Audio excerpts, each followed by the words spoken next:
हरे हरे बसवा से मड़वा छवाइल हो। हरे हरे बसवा से मड़वा छवाइल हो। आजू हमरा अंगना मंगल घड़ी आइल हो। आजू हमरा अंगना मंगल घड़ी आइल हो। पहिले में नेवतिले गौरी गणेश हो। पहिले में नेवतिले गौरी गणेश हो।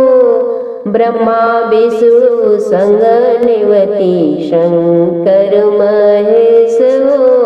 ब्रह्मा विष्णु संग नेवतीश महेश हो। चंदन पीढ़ैया अंगना धराइल हो। चंदन पीढ़ैया अंगना धराइल हो। आजू हमरा अंगना मंगल घड़ी आइल हो। आजू हमरा अंगना मंगल घड़ी आइल हो। दूसरे में नेवतिले पितर पितराइन हो। दूसरे में नेवतिले पुरुखा पूरनिया हो।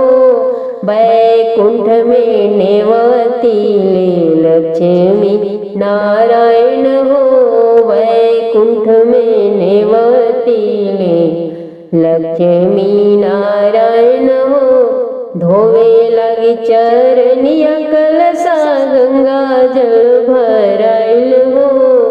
धोवे लगी चरनिया कलसा गंगा जल भराइल हो।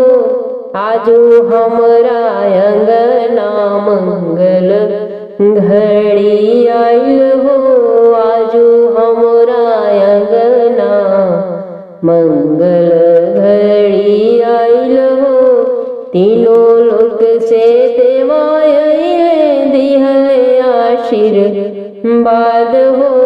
तीनों लोक से देवी आइली दिहली आशीष हो।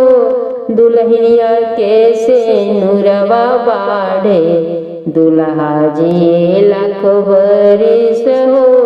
दुल्हनिया के से नुरवा बाढ़े दुल्हा जी लाख बरिस हो। हरे हरे बसवा से मड़वा छवाइल हो। हरे हरे बसवा से मड़वा छवाइल हो। आजू हम